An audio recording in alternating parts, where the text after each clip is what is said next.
Hello, and welcome to Sacred Mindshift Circle podcast. I'm your host, Dalia Deborah Donalds, and today I'm joined by Karlijn Surminski. She is a Dutch artist based in Barcelona since 2007, known for her vibrant and emotionally resonant paintings.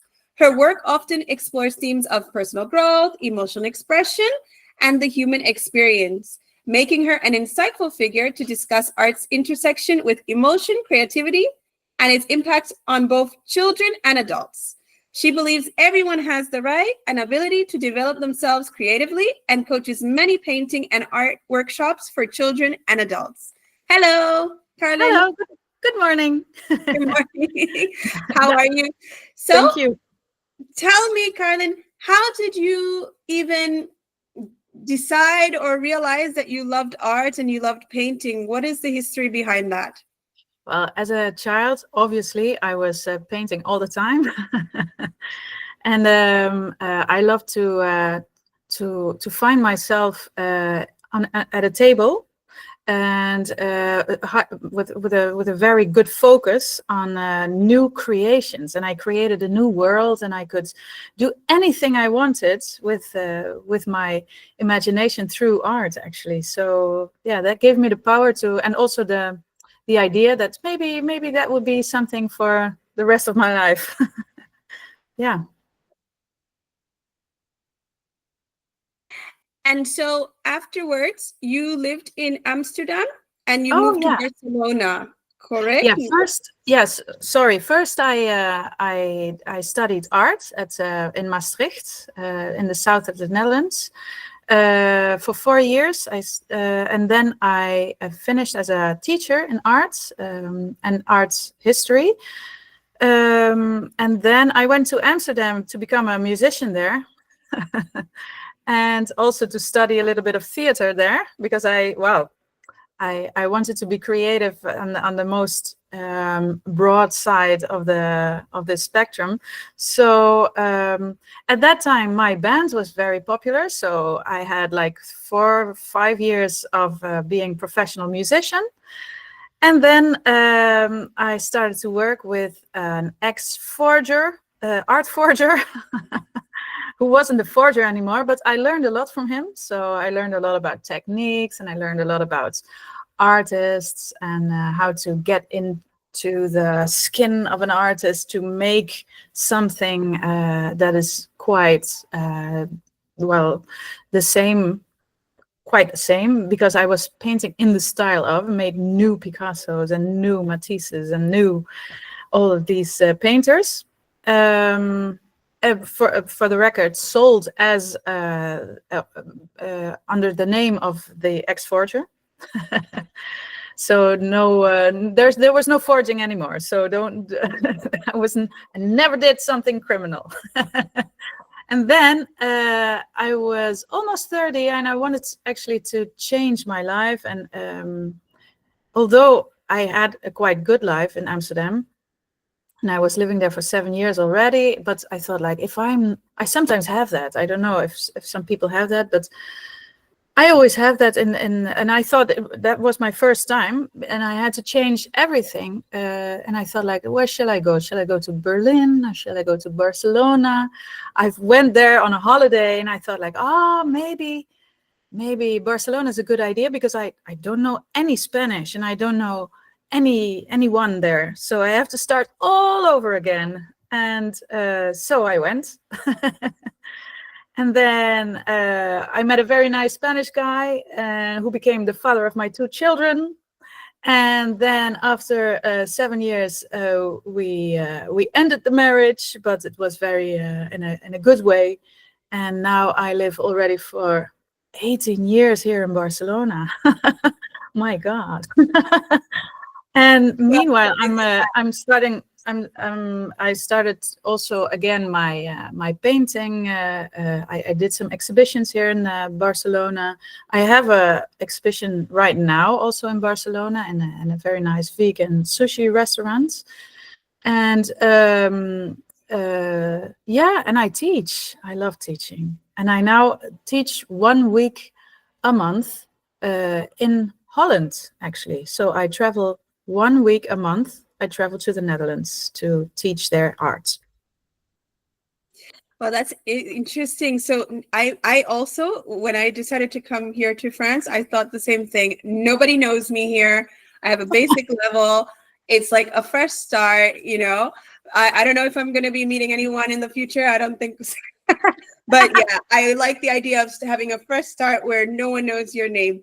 And so tell me about your actual artwork, because you use watercolors and you also, I think it's more or less contemporary realism is what you like to paint. Yeah, but because I've worked with the art forger, I was very inspired by the expressionists and the impressionists. So during my separation from my ex-husband, that was quite a sad but also beautiful episode of my life, actually. And I had to paint my feelings because it had to flow, and I've painted all these underwater paintings because I felt like I was underwater, and the landscape there underwater was beautiful. It was a Mediterranean underwater, not a North Sea or something, but Mediterranean, beautiful sea with beautiful fish, but I couldn't breathe. So I was painting all these paintings that were actually expressing my feelings. So that was a very nice episode of my life. That was that I could express. That actually art helped me in expressing my feelings and to see where I am at that moment. Yeah. And you're referring to the Underwater series, correct? That Yeah. you Exactly. on your site. I also saw that you had the one that was from the 2020 lockdown in Barcelona, and those are very beautiful. Can you talk a little bit about, because the underwater one was about feeling a little bit like you couldn't breathe. So what was the inspiration behind the 2020 Barcelona lockdown in paintings? Well, I remember you were in Barcelona too, right? At that moment, yeah. So I was living in the middle of Barcelona, next to the Sagrada Familia, and every night at 8 o'clock, everyone stood outside on the balcony and giving a big applause for the people in the Sanidad, and they were. I was very lucky because the people in front of me, my neighbors in front of me, they were professional musicians, and it was a couple from Syria, and Asil and Ahmad. They are now also very big here in growing and growing also. And Asil, when she sang, everybody was like, oh, the music came in, and also Ahmad, he was playing the guitar, and every day they played one sad song first, and then one hopeful song afterwards. So it was kind of I was looking forward every day that it was 8 o'clock, that we could give the hands up for the people in how do you say that? Sanidad? How do you say that?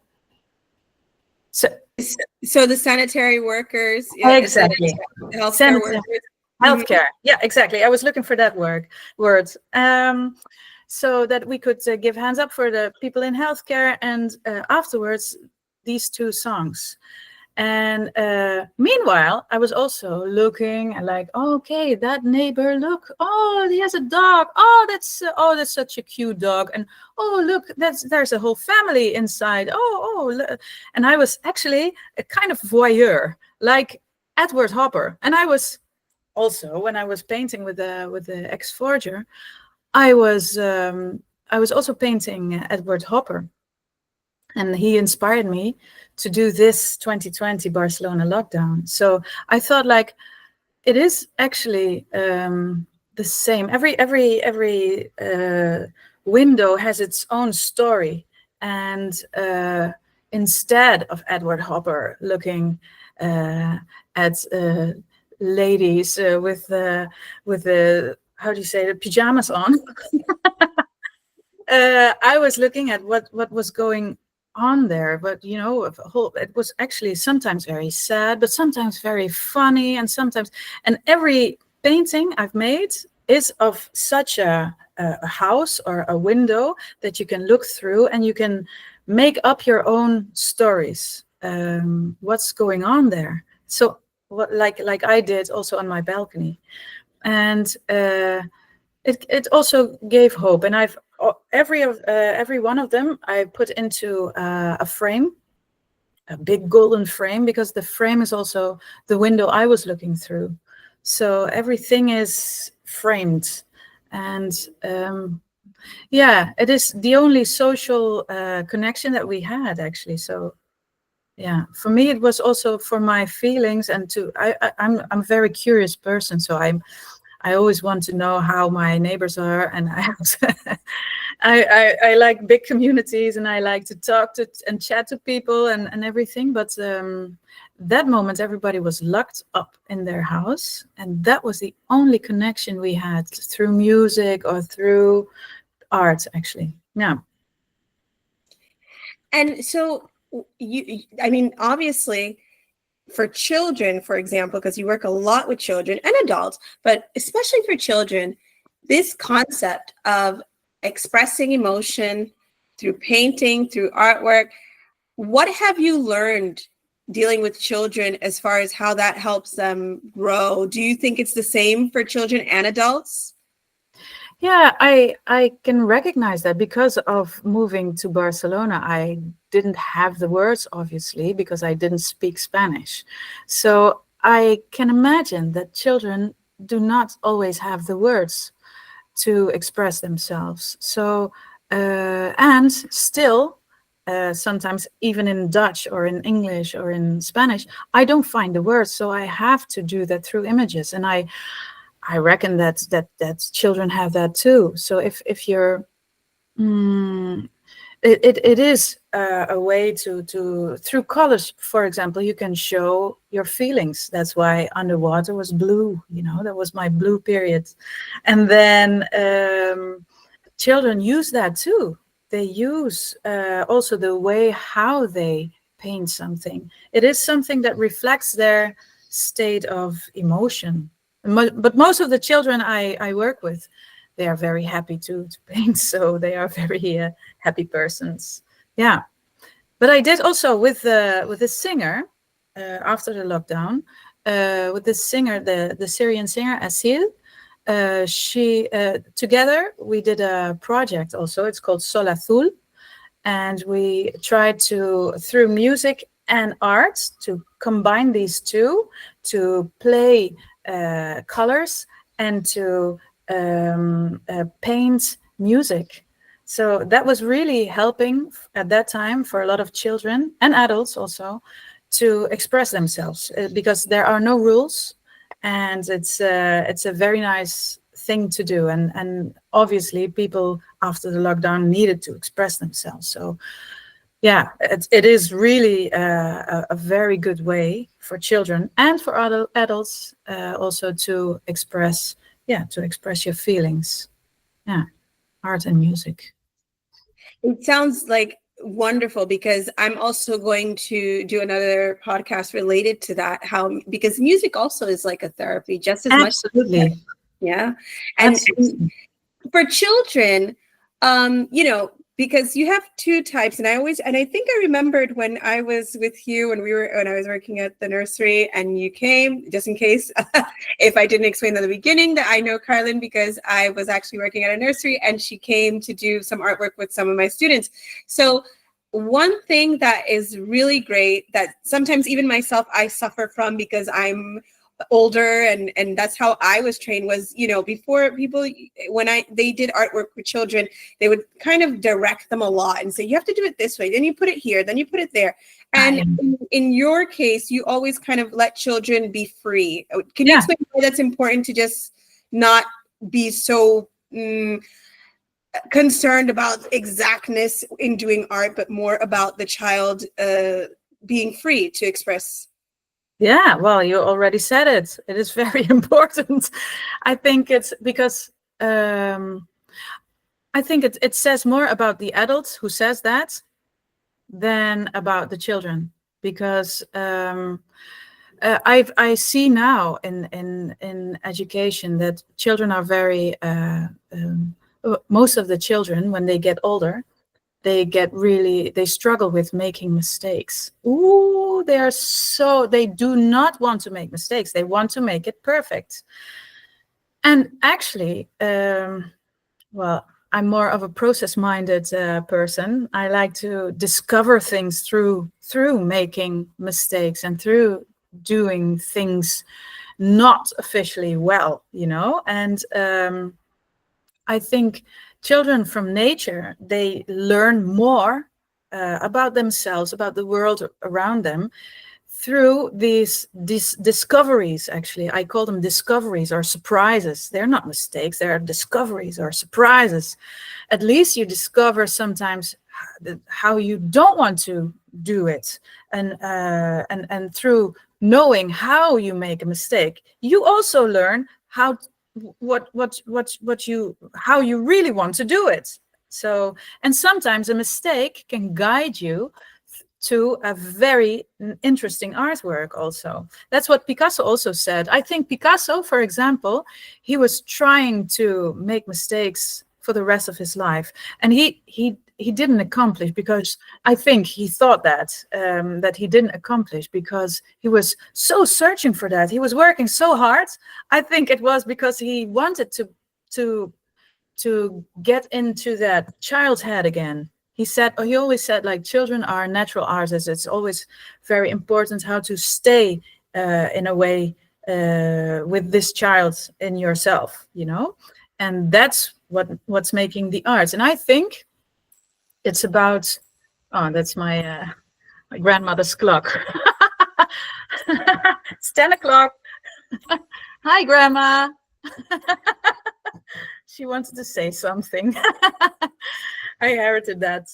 Anyway, but Picasso said that was a very important thing. And I always try to show that to people, especially to the teachers, that it's not necessary to guide children in their artwork. Only if they ask, how can I make this? And how can I make this? But if a child makes a circle and says, like, this is mommy, oh, that is very nice, that's very nice. And you can say, like, oh, but where are the eyes?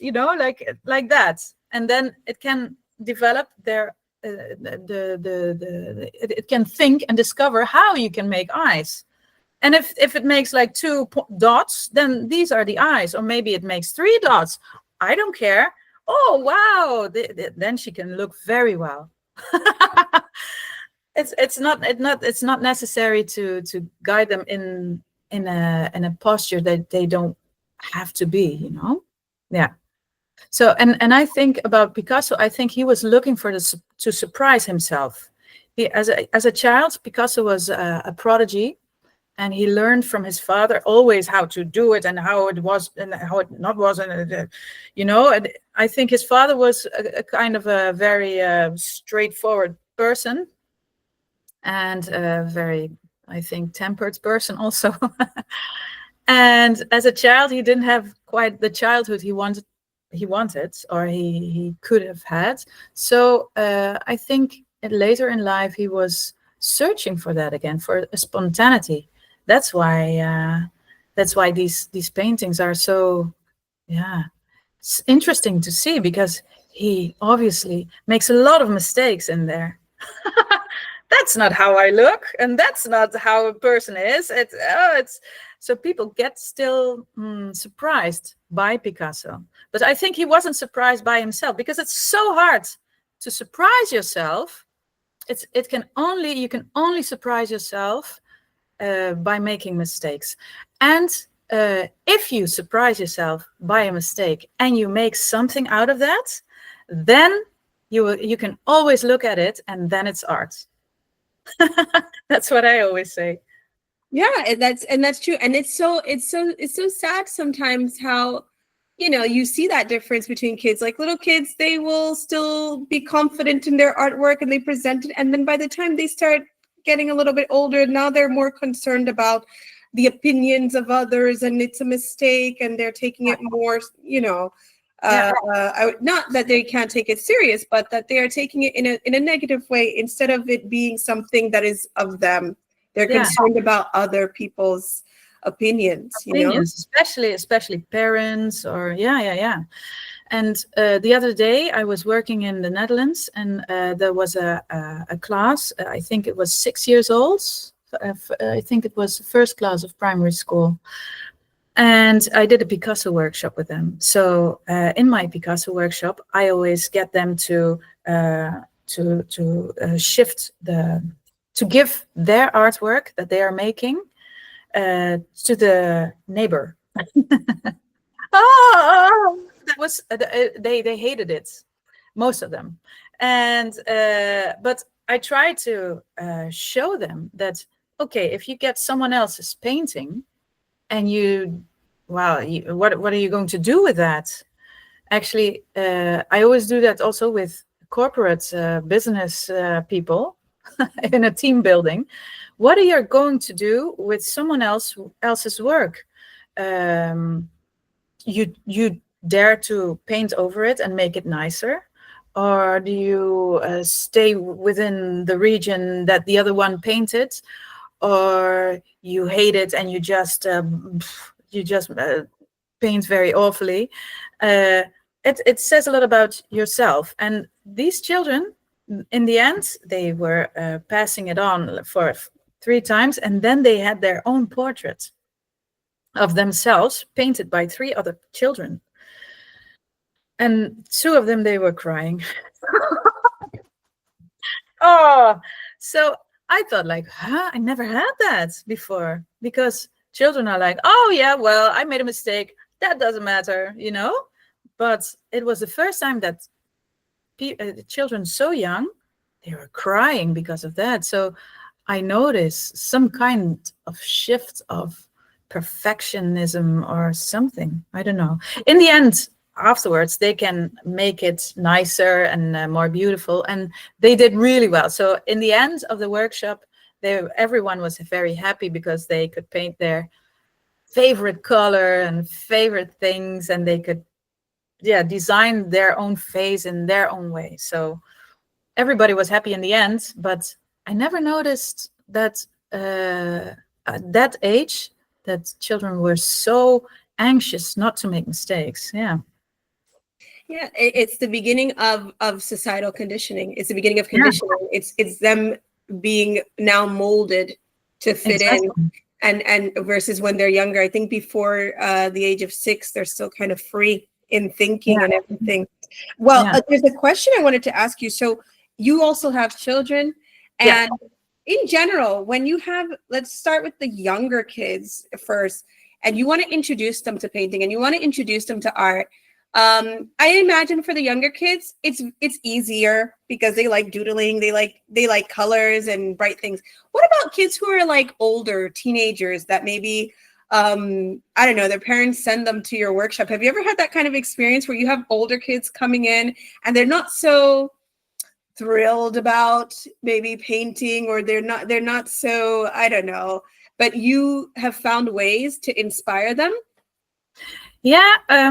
I think every child is thrilled about painting, although they are very sometimes insecure about their talents.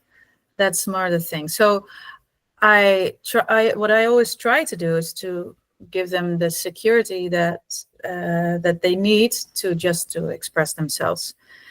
The other day, but still, children of teenagers are very creative. And also, I always say, like, for example, if I work with adolescents, I always give them the feeling that they still have the opportunity to be a child, and they can play, and it's nice, and it's, and then sometimes they try it. They try to play again.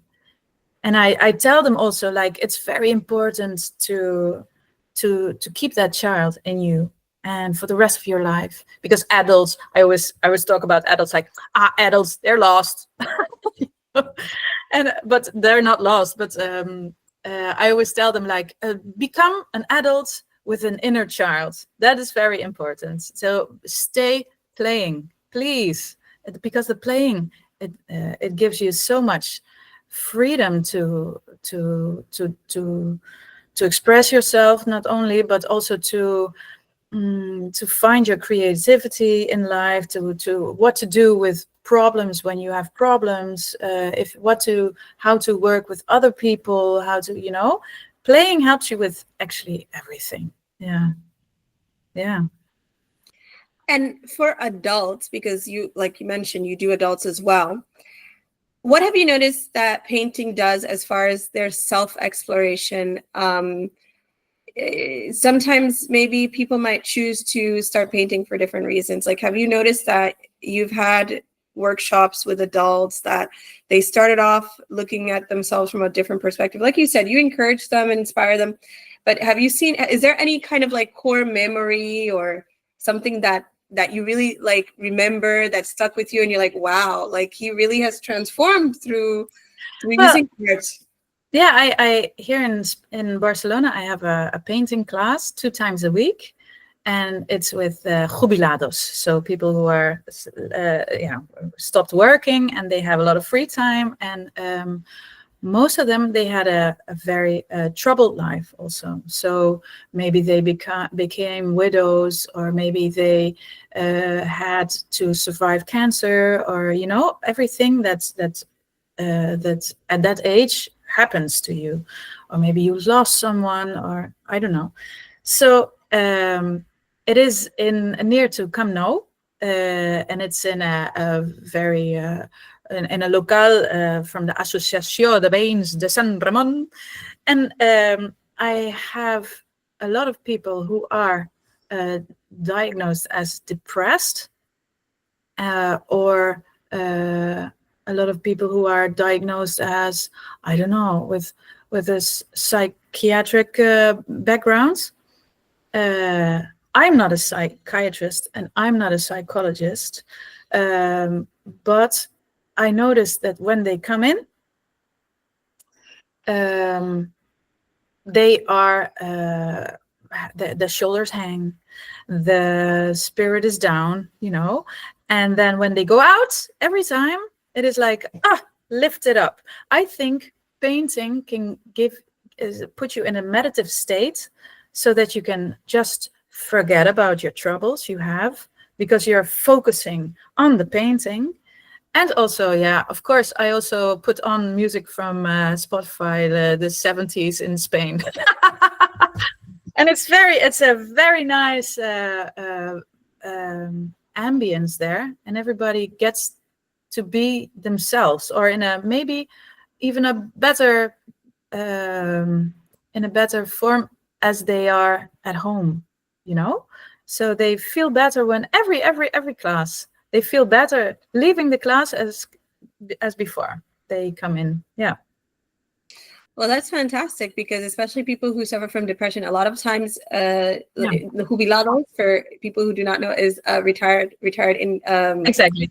people in Spain. They are alone. A lot of times they don't have a lot of maybe communication with anyone. So that's wonderful that you can provide that for them, and that they can leave feeling a difference, like that you are in fact like uplifting them emotionally. And the last question I'm going to ask you, because this is a faith-based page, is, I know you mentioned that you are Catholic. I'm Catholic as well, but you were raised Catholic, but you're not necessarily practicing. But from a spiritual perspective, do you think that art and painting has in a way changed how you feel about spirituality?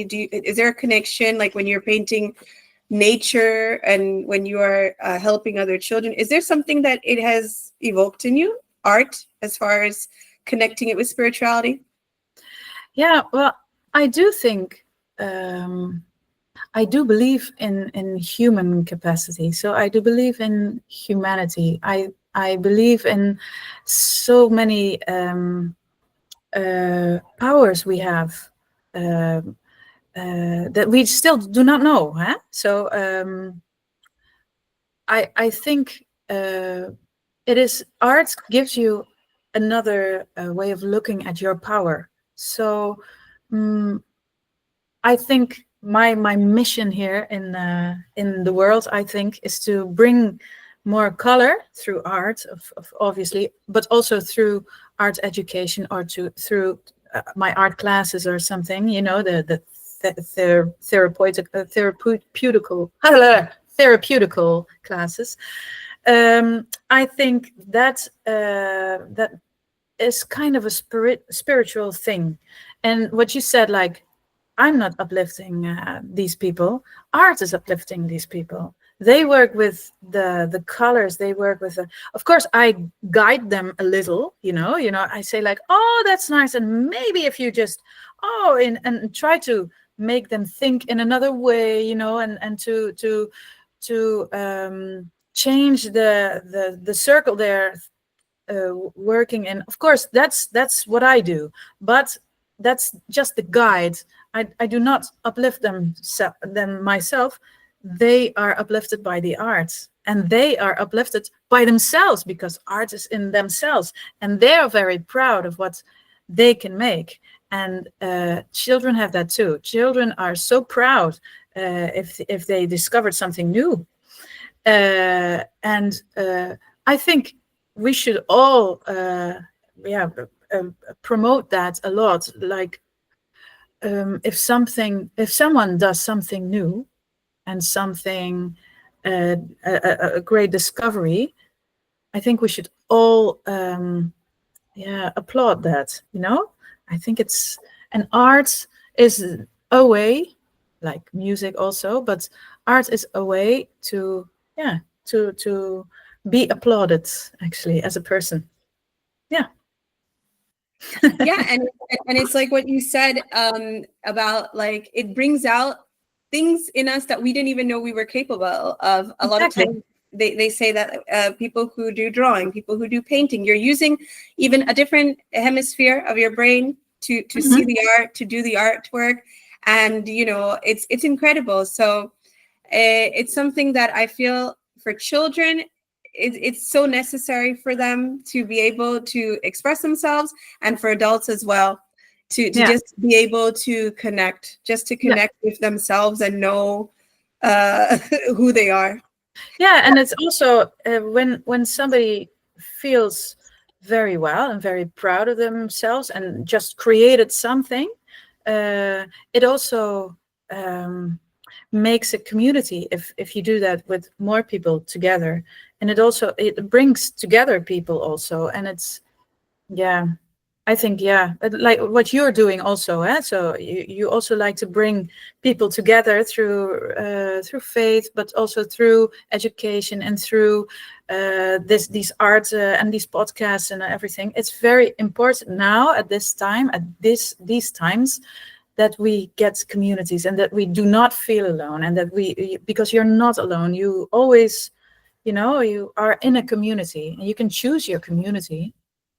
Yeah, but there are many communities here you can choose. Yeah. And if you want to be in my community, you're very welcome. Well, thank you so much, Karlijn, for being with us today, or for being with me today, and for sharing your insight in art and as a means of emotional and creative expression. If anyone wants to learn more about Karlijn's workshop, her webpage, and all her information is going to be linked in the podcast. And if you enjoyed this episode, don't forget to subscribe to sacredmindshift.com so you never miss an event or an exciting episode that brings clarity, healing, and spiritual insight. So thank you so much, Karlijn. God bless. Thank you so much, Dalia. I'm very honored to be a guest in your podcast.